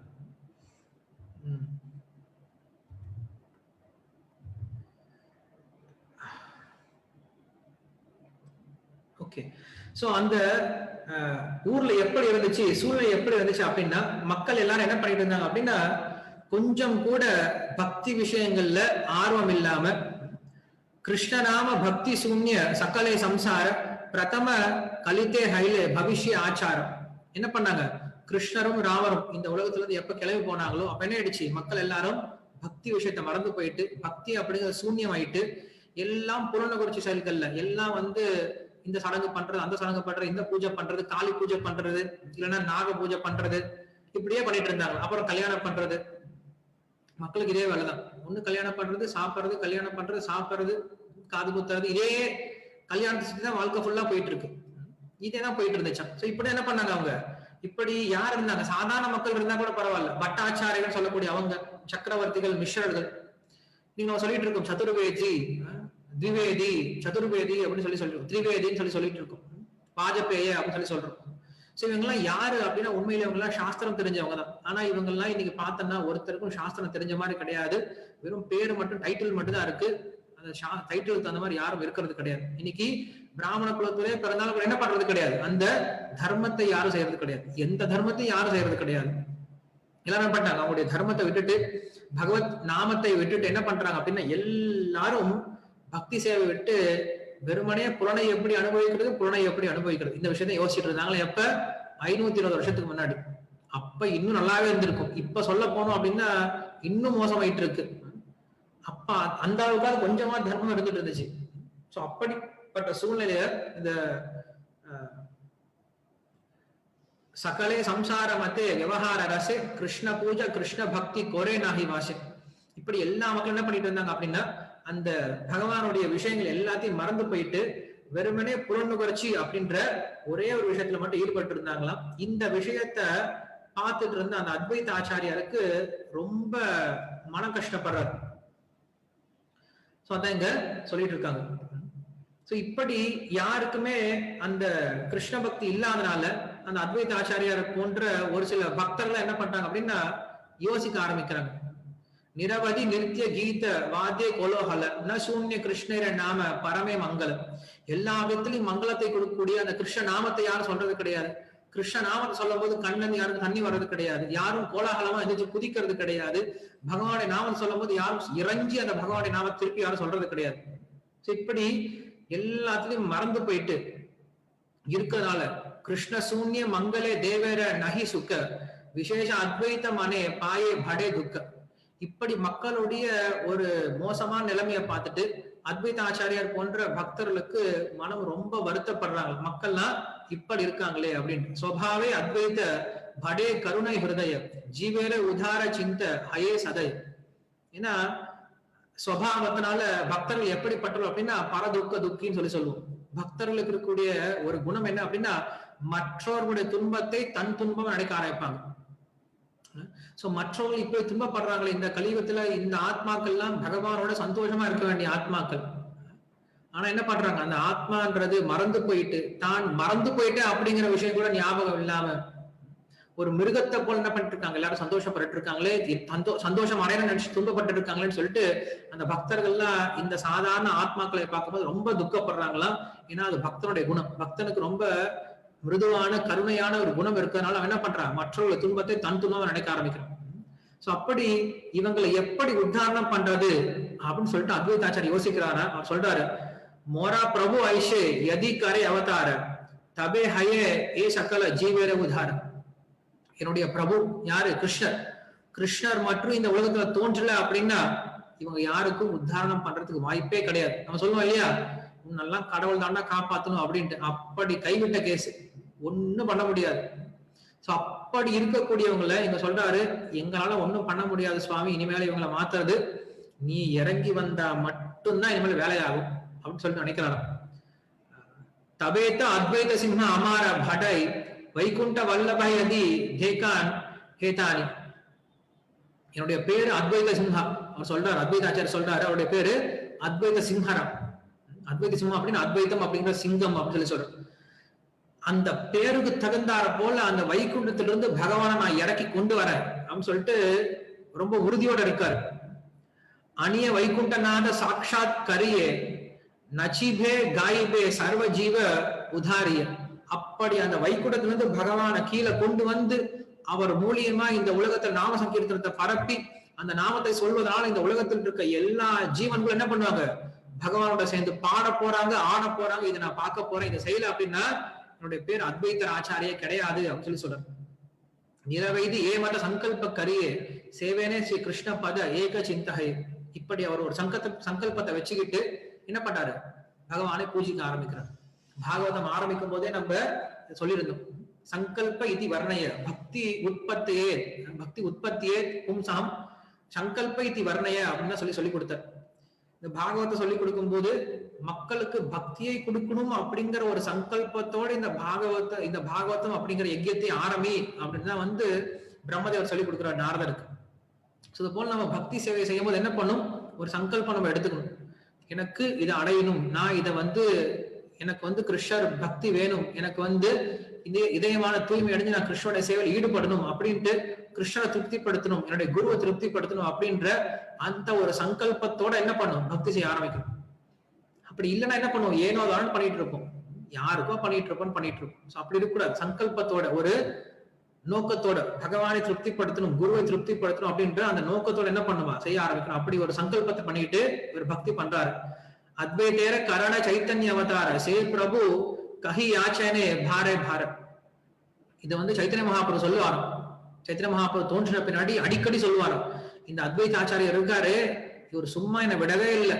நான் வைகுண்டத்தில் இருக்கும் போது சும்மா கூப்பிட்டே இருப்பார், ஹரே கிருஷ்ணா அப்படின்னு சொல்லி கூப்பிட்டே இருப்பார். இப்படி கூப்பிட்டா நான் எப்படி அங்க உட்காந்துட்டு இருக்கிறது, என்னால எப்படி அங்க உட்காந்துட்டு இருக்க முடியும், என்னுடைய பக்தன் இப்படி கஷ்டப்பட்டு கூப்பிடும் போது நான் வைகுண்டத்தில் எப்படி உட்கார்ந்து இருக்க முடியும். அதனால என்ன பண்ணேன், இவர் கூப்பிட்ட விஷயத்துக்காக நான் இங்க ஓடி வந்துட்டேன் அப்படின்னு சொல்றேன். சோ அதான் சைத்தன்ய மகாபுரு தோன்றதற்கு மிக முக்கியமான காரணம் அத்வைத ஆச்சாரியான்னு சொல்லி சொல்றேன். சக்கலே வைஷ்ணவ மேலே அப்பனி அத்வைத பிராணி மாத்திர கரே கஹேனே நரே புஜாஹித. அப்படி அந்த அத்வைத ஆச்சாரியர் என்ன பண்றாரு, தினம் பூஜை பண்ணுவார், தன்னுடைய சால கிராமத்துக்கு பூஜை பண்ணுவார். அவருக்குன்னு ஒரு சில பக்தர்கள்லாம் இருப்பாங்க, அந்த பக்தர்களோட சேர்ந்து நாம சங்கீர்த்தனத்தில் ஈடுபடுவார். அவங்க வீட்டுல உட்காந்து சத்சங்கம், ஸ்ரீமத் பாகவதம், பகவத்கீதை போன்ற விஷயங்களை பேசிப்பாங்க, மற்றவர்களுக்கு சொல்லிக் கொடுக்க முயற்சி பண்ணுவாங்க. ஆனா யாரும் கேட்கறது கிடையாது. துக்க பாவி அத்வைத கரணே உபவாச சகலே வைஷ்ணவ கத சாதே கீரஸ் வாஷ. சோ அப்படி இப்படிப்பட்ட சூழ்நிலையை பார்த்துட்டு அத்வைத ஆச்சாரியம் மற்ற பக்தர்கள் என்ன பண்ணாங்க அப்படின்னா, தங்களுடைய உணவை கூட விட்டுட்டாங்க, நல்ல சாப்பிடக்கூடிய உணவை கூட விட்டுட்டு தபஸையும் எடுக்க ஆரம்பிச்சாங்க. நெய் உண்ணோம், பால் உண்ணோம், நாற்காலே நீராடி அப்படின்னு சொல்லிட்டு ஆண்டாள் சொல்றாங்க. நாங்க விரதம் எடுக்கிறோம் அப்படின்னா எப்படி விரதம் எடுக்கிறோம், இப்படிப்பட்ட விரதங்கள் எடுக்கிறோம். ஏன் விரதங்கள் எடுக்கிறோம் அப்படின்னா எங்களுடைய சுகத்துக்காக கிடையாது, எங்களுடைய நன்மைக்காக கிடையாது, மக்களுடைய நன்மைக்காக சொல்றாங்க. சோ அப்படி பக்தர்கள் என்ன பண்றாங்க அப்படின்னா, தங்களுடைய இன்பத்தை கூட, தங்களுடைய சுய லாபத்தை விட்டுட்டு, இன்பத்தை விட்டுட்டு, தங்களுடைய வசதியை விட்டுட்டு, தங்களுடைய சௌகரியமான வாழ்க்கையை விட்டு என்ன பண்றாங்க, எல்லா விதமான தபசைகளையும் மேற்கொள்ள தயாரா இருக்காங்க. எதுக்காக, அந்த பகவானை எப்படியாவது இங்க கீழே கொண்டு வந்து மக்களுக்கு இந்த விஷயத்தை கொடுக்கணும் அப்படின்ட்டு. கேனேவா கிருஷ்ணேர நிருத்திய கேனேவா கீர்த்தன கரேவா வைஷ்ணவ பலி கிப சங்கீர்த்தன. அவங்களுக்கு என்ன பண்ணல அப்படின்னா, மக்களுக்கு வைஷ்ணவர்களுடைய விஷயங்களை பார்த்தா புரியல. அவங்க ஏன் இந்த ஹரே கிருஷ்ணா வந்து சொல்றாங்க, கீர்த்தனை சொன்னா ஏன் அவங்க பாடுறாங்க, ஏன் இவங்க இப்படி நடந்துக்கிறாங்க அப்படின்ட்டு அவங்களுக்கு புரியவே இல்லையா. ஆனா வைஷ்ணவர்கள் என்ன பண்றாங்க, பகவானுடைய நாமத்தை சொல்லிட்டு இன்னைக்கும் அது சந்தோஷமா இருக்காங்க. ஆனா மக்களுக்கு அது புரியாம இருந்துச்சான். சோ அப்படிப்பட்ட சூழ்நிலையில என்ன பண்றாரு அத்வைத ஆச்சாரியர், மறுபடியும் மறுபடியும் இந்த பகவானுடைய நாமத்தை சொல்றதுனால அந்த பகவானை இங்க கொண்டு வரார். அதுக்கப்புறம் தான் ஸ்ரீ சைத்தன்ய மகாபிரபு என்ன பண்றாரு அப்படின்னா, இந்த கலியுகத்துல நவதீப் அப்படின்னு சொல்லக்கூடிய அந்த இடத்துல ஜெகநாத மிஸ்ரருக்கும் சச்சி மாதாவுக்கும் மகனா பிறக்கிறார். மாயாப்பூர் அப்படின்ற அந்த இடத்துல பிறக்கிறார். அதுக்கப்புறம் அந்த மாயாப்பூர்ல பிறந்துட்டு அவர் பேர் நிமாய் அப்படின்னு பேர் வைக்கிறாங்க. நிமாயின்னு பேர் வச்ச அவர் கொஞ்சம் கொஞ்சம் வளரும் போது அவர் வந்து சாஸ்திர விஷயங்கள்ல கரையை பார்க்கிறார். அவ்வளவு பெரிய பாண்டித்யத்தை அடைகிறார். குறிப்பா தர்க்க சாஸ்திரத்துல வந்து அவ்வளவு நிபுணத்துவத்தை பெறார். அவருக்கு பேர நிமாய் பண்டிதர் அப்படின்னு சொல்லுவாங்க. ஏன்னா அவருக்கு வந்து அவ்வளவு பாண்டித்யம் இருந்துச்சு. தர்க்க விஷயங்கள் அவ்வளவு நல்லா பேசுவார். தர்க்கம் அப்படின்னா யாருக்கிட்ட வேணா ஆர்குமெண்ட்ல போவார். அந்த ஆர்குமெண்ட்ல போய் என்ன பண்ணுவார், அவங்களை தோக்கடிச்சுட்டு இவர் சொன்ன ஆர்குமெண்ட்டே மறுபடியும் இவரே தோக்கடிப்பார். ஸோ அப்படி இவருக்கு வந்து எக்ஸ்பர்டைஸ் இருந்துச்சு. அவருடைய வாக்குல வந்து அவ்வளவு திறமை இருந்துச்சு. ஏன்னா பகவான் தான், கண்டிப்பா இல்லாம இருக்க போறது கிடையாது. சோ அப்படி அவர் நிமாய் பண்டிதரா இருந்தார். அதுக்கப்புறம் ஒரு கட்டத்துல அவர் என்ன பண்ணார் அப்படின்னா, அத்வைத ஆச்சாரோட சேர்ந்து கொஞ்ச நாள்ல அந்த மாயாப்பூர், அந்த நவதீபம், அந்த வெஸ்ட் பெங்கால், மொத்த வங்காளத்தை என்ன பண்ணிட்டார் அப்படின்னா கிருஷ்ண நாமத்தினால மூழ்கடிச்சிட்டார். அதுக்கப்புறம் அங்க இருந்து கிளம்புறார், சன்னியாசம் எடுத்துட்டு கிளம்புறார், ஒரிசால வந்து தங்குறார். ஒரிசால அதுக்கப்புறம் நாம சங்கீர்த்தனத்தை பரப்புறார். ஒரிசா மொத்தத்தையும் நாம சங்கீர்த்தனால நிரப்பிட்டார். அங்க இருந்து மறுபடியும் கீழே இறங்கி வர்றார். மகாராஷ்டிரா வர்றார், தமிழ்நாடு வர்றார், ஆந்திர பிரதேஷ், கர்நாடகா, கேரளா அன்னைக்கெல்லாம் அப்படி கிடையாது. எல்லாமே தமிழ்நாடு தான் இருந்துச்சு. தட்சிண பாரதம் தான் இருக்கும். தட்சிண பாரதத்துக்குள்ளார வர்றார். வந்து இங்க இருக்கக்கூடிய எல்லா மக்களும் என்ன பண்றாரு அப்படின்னா நாம சங்கீர்த்தனால நினைச்சிட்டாரு. அப்படி இருந்துச்சு. சைத்தன்ய மகாபுருடைய காலத்துல நாம சங்கீர்த்தனம் வாயில வராதவங்களே யாரும் கிடையாது. யாரெல்லாம் சைத்தன்ய மகாபுருவை பார்த்தாங்களோ, யாரெல்லாம் சைத்தன்ய மகாபுருவை பார்த்தாங்களோ, யாரெல்லாம் சைத்தன்ய மகாபுரு கிட்ட இருந்து கேட்டாங்களோ, யாரெல்லாம் சைத்தன்ய மகாபுருவை பற்றி கேட்க ஆரம்பிச்சாங்களோ, எல்லாருக்கும் பைத்தியம் பிடிச்சிருச்சா, கிருஷ்ணனுடைய பைத்தியம் பிடிச்சிருச்சா. எல்லா மக்கள் என்ன பண்ணிட்டாங்க அப்படின்னா கிருஷ்ணா கிருஷ்ணா கிருஷ்ணன் ஆரம்பிச்சிட்டாங்க. கிருஷ்ணரை தவிர அவங்களுக்கு வேற எதுவும் தெரிய ஆரம்பிக்கல. சோ அப்படி அந்த கிருஷ்ணனுடைய நாமத்துல, கிருஷ்ணனுடைய ரூபத்துல, கிருஷ்ணனுடைய குணத்துல, கிருஷ்ணனுடைய லீலைகள்ல கிருஷ்ணனுடைய அந்த பெயர்ல அவ்வளவு ஒரு ருச்சியை கொடுத்துட்டு போயிட்டார். மக்கள் எல்லாரும் அப்படி சந்தோஷமா இருந்தாங்க. சோ அப்படி அந்த சைத்தன்ய மகாபுருடைய லீலையானது சைத்தன்ய சரிதாமிர்தம் அப்படிங்கிற கிரந்தத்துல நம்மளுக்கு கிருஷ்ணதாஸ் கவிராஜ் கோஸ்வாமி அப்படின்ற என்ன பண்ணிருக்காருன்னா அன்னைக்கு உட்காந்து ரெக்கார்ட் பண்ணி கொடுத்திருக்காரு. இதெல்லாம் வந்து ஏதோ புராண புருஷர்கள் அப்படிங்கிறது கிடையாது. இப்ப வந்து ராமர் கிருஷ்ணர் எல்லாம் வந்தாங்க அப்படின்னா அவங்கள புராண புருஷர்கள், எங்கேயோ எப்பயோ தோன்றுனாங்க. நம்ம சரித்திரத்தை என்ன பண்றோம், புராணத்துல இருந்து கேட்டு தெரிஞ்சுக்க முடியும். ஆனா நம்ம பார்க்கல. ஆனா ஸ்ரீ சைத்தன்ய மகாபிரபு அப்படின்றவர் நேரடியா பார்த்தவங்க யாரு, அந்த இதிகாசம். இந்த காலத்துல இவங்கெல்லாம் சரித்திர புருஷர்கள் அப்படின்னு சொல்லுவோம். சரித்திரம் அப்படின்னா ஹிஸ்டரி. சோ அவங்க சரித்திரத்தை பார்த்து என்ன பண்ணிருக்காங்க, எழுதியிருக்காங்க.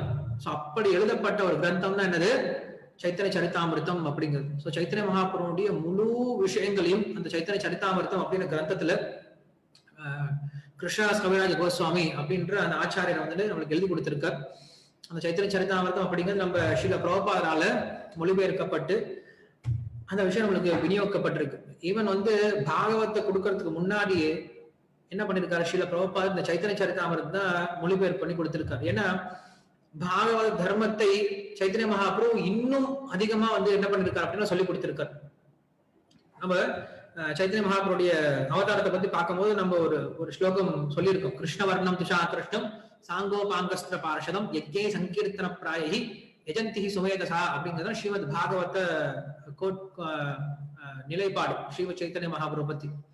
நிமி அப்படின்ற ராஜாவுக்கு அங்க சொல்லக்கூடிய அந்த நவயோகேந்திரர்கள்ல ஒரு ரிஷி சொல்றார், இந்த கலியுகத்துல கிருஷ்ணர் தன்னுடைய வண்ணத்துல வராம வேற ஒரு ரூபத்துல வருவார். அவர் எப்படி வருவார் அப்படின்னா சாங்க உப அங்கஸ்த பார்ஷதம் அப்படின்னு சொல்லி சொல்றார். தன்னுடைய சகாக்களோடையும் தன்னுடைய அங்கங்களோடையும் தன்னுடைய பார்ஷதங்கள் தன்னுடைய ஆயுதங்களோட என்ன பண்ணுவாரா, கிருஷ்ணர் கீழே இறங்கி வருவார். கிருஷ்ணர் தனியா வர மாட்டார்.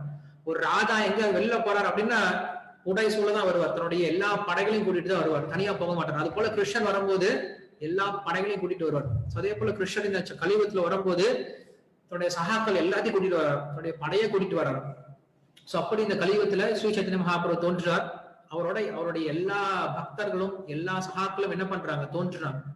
எதுக்காக தோன்றுறாங்க சொல்றாங்க, கிருஷ்ணவர்ணம் துஷா கிருஷ்ணம் சாங்கோ பாங்கஸ்திர பாஷதம் யஜ்ஞை சங்கீர்த்தன பிராயி. என்ன பண்றாங்க அவங்க, சங்கீர்த்தனம் நாம சங்கீர்த்தனம் அப்படின்ற யஜ்யத்தை பண்ண ஆரம்பிக்கிறாங்க. யஜந்தி சுமேத சக. ஏன் அப்படி அந்த நாம சங்கீர்த்தனத்தால மட்டும் என்ன பண்ண முடியும், பகவானை ஸ்துதிக்க முடியும், பகவானை ஒருத்தர் வழிபட முடியும். எப்படிப்பட்ட மனிதர்கள், சுமேத சக, புத்தி உடையவர்கள். சோ இந்த கலியுகத்துல புத்தி உடைய மக்கள் என்ன பண்றாங்க, அந்த பகவானை கிருஷ்ணன் என்ன பண்றாங்க அப்படின்னா நாம சங்கீர்த்தனத்தினால மட்டும்தான் வழிபடுறாங்க அப்படின்னு சொல்லி சொல்றாங்க. துவாபயேர் ஜனைர் விஷ்ணு பஞ்சராத்திரைஸ்து கேவலைஹி கலவுத்து நாம மாத்திரேன பூஜ்யத்தே பகவான் ஹரிஹி அப்படின்னு நம்மளுக்கு உபனிஷத் வாக்கியங்கள் சொல்லுது. இந்த கலியுகத்துல மக்கள் எப்படி பகவானை வழிபட முடியும் அப்படின்னா நாம சங்கீர்த்தனம் அப்படிங்கிற ஒரு விஷயம் மட்டும் என்ன பண்ண முடியும்னா பகவானை திருப்தி கொடுக்கும். நாம சங்கீர்த்தனால மட்டும்தான் பகவான் வழிபட முடியும். சோ அதனால இந்த நாம சங்கீர்த்தனத்துக்கு அவ்வளவு முக்கியத்துவம் கொடுத்திருக்காங்க. யாரு, ஆழ்வார்கள்ல இருந்து ஆச்சாரியர்கள் இருந்து தாசர்கள்ல இருந்து பக்தர்கள் வரைக்கும் எல்லாரும் கொடுத்த விஷயம் இதுதான். சோ நம்மளுக்கு ரெண்டு விஷயம் முக்கியம். ஒண்ணு, மூன்று விஷயம் நமக்கு முக்கியம். சாது, குரு, சாது, சாஸ்திரம் அப்படிங்கிற மூன்று விஷயம் முக்கியம். சோ இதுல குரு சாது ரெண்டு பேரும் பக்தர்கள் தான். ரெண்டு பேரும் நம்மளுடைய பரம்பரை தான் சொல்லி சொல்றோம், சம்பிரதாயம் சொல்லி சொல்றோம். சாஸ்திரம் அப்படிங்கிறது வேதங்கள். சோ இது ரெண்டும் தான் ரெண்டு தண்டவாளம் போல. இந்த ரெண்டு தண்டவாளத்து மேலதான் நம்மளுடைய சனாதன தர்மமே ஆதாரப்பட்டிருக்கு. என்னது, ஒன்று சாஸ்திரம், இன்னொன்னு சம்பிரதாயம். சாஸ்திரம் அப்படிங்கிறது வேத இதிகாச புராணங்கள். சம்பிரதாயம் அப்படிங்கிறது வைஷ்ணவ சம்பிரதாயம். அதுல பக்தர்கள் வந்துருவாங்க, குரு வந்துருவாங்க. சோ இப்படி சம்பிரதாயத்தாலையும் சாஸ்திரத்தினாலையும் தான் நம்மளுடைய பக்தி வாழ்க்கையா இருந்தாலும் சரி, நம்மளுடைய சனாதன தர்மம் அதுலதான் போயிட்டு இருக்கு, அந்த தண்டவாளத்துல தான் போயிட்டு இருக்கு. அதனால நம்ம இது ரெண்டையும் பார்க்கணும், சாஸ்திரத்தையும் பார்க்கணும். சாஸ்திரத்தை பார்த்துட்டு அதை நம்ம சம்பிரதாயத்துல எப்படி சொல்லி கொடுத்துருக்காங்க, நம்ம சம்பிரதாயத்துல எப்படி கடைபிடிக்கிறது, அந்த விஷயத்த என்ன பண்ணும் ஒருத்தர் தெரிஞ்சுக்க முயற்சி பண்ணும். அதனாலதான் இது ரெண்டும் நம்மளுக்கு ரொம்ப முக்கியம். அப்படி இந்த சைத்தன்ய மகாபிரபுவோடைய அவதாரமானது பாகவத்துல சொல்லப்பட்டிருக்கு. அவர் என்ன பண்றாரு, இந்த கலியுகத்துல வந்து நாம சங்கீர்த்தனை சொல்லி கொடுத்தார் அப்படின்னு சொல்லி சொல்றாரு. ஆண்டாலும் அதான் சொல்லி கொடுக்குறாங்க. வாயினால் பாடி மனத்தினால் சிந்திக்க தூமலர் தூவித்து சொல்லி சொல்றாரு. கிருஷ்ணர் அதான் பகவத்கீதை சொல்றாரு, சததம் கீர்த்தயந்தோமாம் எதன் தஷ திடபிரதாக அப்படின்னு சொல்லி சொல்றாரு. சோ எல்லாரும் சொல்லக்கூடிய விஷயம் இந்த நாம சங்கீர்த்தனம் தான். பாகவதம் முழுமையா கேட்டுட்டு கடைசியில் நம்ம என்ன சொல்ல போறோம், நாம சங்கீர்த்தனம் ஏச சர்வ பாப விநாசனம் பிரணாமோ துக்க சமனஹாசம் தம் நமாமி ஹரிம் பரம் அப்படின்ட்டு கடைசியா சுகதேவ கோசாமி சொல்லிக் கொடுக்கக்கூடிய விஷயமும் இந்த நாம சங்கீர்த்தனம் தான். அதனால இந்த நாம சங்கீர்த்தனத்துக்கு அவ்வளவு முக்கியத்துவம் இருக்கு. அந்த நாம சங்கீர்த்தனத்தை பரப்புவதற்காக, அந்த விஷயத்தை பிரச்சாரம் பண்ணுவதற்காக, அந்த தர்மத்தை நிலைநாட்டுவதற்காக சைத்தன்ய மகாபிரபு வரார். அந்த சைத்தன்ய மகாபிரபு வரத்துக்கு மிக முக்கியமான காரணமா இருந்தவர் அத்வைதாச்சாரியர். பஞ்சதத்வாத்மகம் கிருஷ்ணம் பக்த ரூப ஸ்வரூபகம் பக்தாவதாரம் பக்தாக்கியம் நமாமி பக்த சக்திகம் அப்படின்னு சொல்லி சொல்லுவாங்க. இந்த கௌடி சம்பிரதாயத்துல 5 முக்கியமான அவதாரங்கள் இந்த கலியுகத்துல நடந்திருக்கு. பஞ்சதத்வ அப்படின்னு சொல்லி சொல்லுவோம். நம்ம இந்த மந்திரம் சொல்லுவோம், பஞ்சதத்துவ மந்திரம் சொல்லுவோம். ஜெய் ஸ்ரீ கிருஷ்ண சைத்தன்ய பிரபு நித்யானந்த ஸ்ரீ அத்வைத கதாதர ஸ்ரீவாசாதி கௌரபக்த விருந்தம் சொல்லி சொல்லுவோம். இவங்க 5 தத்துவங்களை குறிக்கக்கூடியவர்கள். என்னது, கிருஷ்ண சைத்தன்ய மகாபிரபு, அதுக்கப்புறம் நித்யானந்த பிரபு, அதுக்கப்புறம் அத்வைத ஆச்சாரியர், அதுக்கப்புறம் கதாதர பண்டிதர், அதுக்கப்புறம் ஸ்ரீவாஸ் டாக்கூர். இவங்க 5 பேரும் 5 முக்கியமான தத்துவங்களை நமக்கு வந்து சொல்லிக் கொடுக்க வந்திருக்காங்க. இவங்க 5 பேர் தான் என்ன பண்றோம், நம்ம முக்கியமான பிரதானமா வச்சு வழிபட ஆரம்பிக்கும். இந்த ஸ்லோகம் சொல்லுது, பஞ்ச தத்வாத்மகம் கிருஷ்ணம். கிருஷ்ணர் என்ன பண்றாரு, 5 தத்துவமா இங்க கீழே இறங்கி வராரு. பஞ்ச தத்வாத்மகம் கிருஷ்ணம் பக்த ரூப ஸ்வரூபகம். பக்த ரூப அப்படின்னா பக்தனுடைய ரூபத்துல முதல்ல வரக்கூடியவர் யாரு, ஸ்ரீ சைத்தன்ய மகாபிரபு. அவர் பக்த ரூபத்துல தான் வந்தார். என்னைக்கு தன்னை பகவான் சொல்லிக்கிட்டது கிடையாது, பக்தன் தான் சொல்லிப்பார், கிருஷ்ண பக்தன் தான் சொல்லிப்பார். ஏன்னா கிருஷ்ண பக்தன் எப்படி இருக்கணும் அப்படிங்கிற விஷயத்த நமக்கு சொல்லி கொடுத்ததுனால அவர் பக்தர். அதுக்காக அவர் வர கிருஷ்ண பக்தன் எப்படி இருக்கணும், ஒருத்தன் கிருஷ்ண பக்தி எப்படி பண்ணணும் அப்படிங்கிற விஷயத்த சொல்லி கொடுக்கிறார். பக்த ரூப ஸ்வரூபகம். ஸ்வரூபகம் அப்படின்னா அவருடைய உடனடி விரிவங்கம். யாரு, பலராமர். அவர் யாருன்னா நித்யானந்த பிரபு. சோ சைத்தன்ய மகாபிரபு நித்யானந்த பிரபுன்னு சொல்லி சொல்றோம். இவங்க 2 பேர் இருக்காங்க. ஜெய் ஸ்ரீ கிருஷ்ண சைத்தன்ய பிரபு நித்யானந்த ஸ்ரீ அத்வைத. அத்வைத அப்படின்றவர் தான் அத்வைத ஆச்சாரியர். இவர் யார் அப்படின்னா பக்த ரூப ஸ்வரூபகம் பக்தாவதாரம்.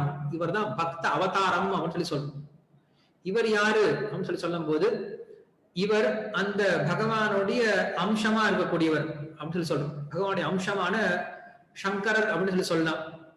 இல்ல விஷ்ணு அப்படின்னு சொல்லி சொல்றோம். இவங்க ரெண்டு பேருடைய அம்சமா தோன்றினவர் தான் அத்வைத ஆச்சாரியார் அப்படின்னு சொல்லி சொல்றோம்.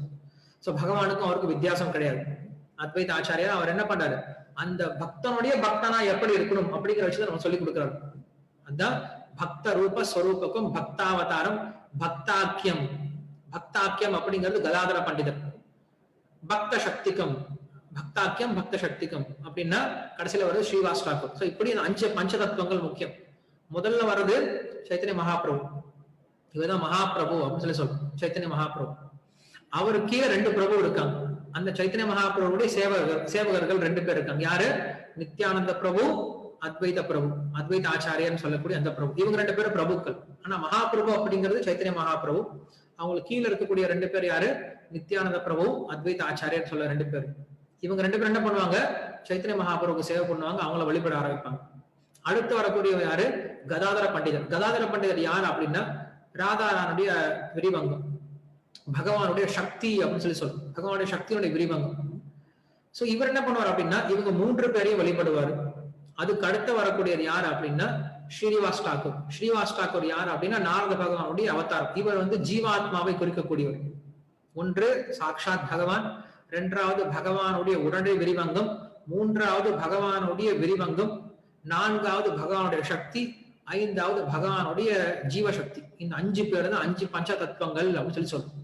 இதுல மூன்று விஷ்ணு தத்துவங்கள். முதல்ல வரக்கூடிய மூன்று பேர் சைத்தன்ய மகாபிரபு, நித்யானந்த பிரபு, அத்வைத ஆச்சாரியர். இவங்க மூணு பேர் விஷ்ணு தத்துவங்கள்.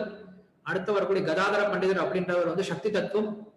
ஐந்தாவது வரக்கூடிய ஸ்ரீவாஸ் தாக்கூர் அப்படின்றவர் ஜீவ தத்துவம். அதனால என்ன சொல்றோம்? ஸ்ரீவாசாதி கௌரவ பக்த விருந்தம் சொல்லி சொல்றோம். சைத்தன்ய மகாபிரபுவை நித்யானந்த பிரபு, அத்வைத ஆச்சாரியர் வணங்குறாரு. கதாதர பண்டிதர் இவங்க மூன்று பேரையும் வணங்குறாரு. ஸ்ரீவாஸ் தாக்கூர் மற்றும் எல்லா பக்தர்களும் எல்லா ஜீவாத்மாக்களும் இவங்க நான்கு பேரையும் வழிபடுறாங்க. சோ இதுதான் கிரமம். அப்படிதான் கிரமம் போகுது. இதனால இந்த பஞ்ச தத்துவம் அப்படின்னு சொல்லி சொல்றோம். இந்த அஞ்சு முக்கியமான தத்துவங்கள். அதுல அத்வைத ஆச்சாரியர் அப்படின்றவர் இந்த சைத்தன்ய மகாபிரபு தோன்றுவதற்கு மிக முக்கியமான காரணமா இருந்திருக்கார். இது ஒரு விஷயம் தான் நான் உங்களுக்கு சொல்லி கொடுத்திருக்கேன். அத்வைத ஆச்சாரியரை பத்தி நிறைய விஷயங்கள், அவர் லீலைகள்லாம் இருக்கு. அவர் எப்படிலாம் சைத்தன்ய மகாபிரபுக்கு சேவை பண்ணியிருக்கார், அவரோட சைத்தன்ய மகாபிரபு எப்படிலாம் தன்னுடைய லீலைகள் நடத்தியிருக்கார் அப்படின்றதெல்லாம் அமிர்தமான லீலைகள்லாம் சைத்தன்ய சரித்தாமிரத்தில் இருக்கு. உங்களுக்கு நேரம் வருதுன்னா சைத்தன்ய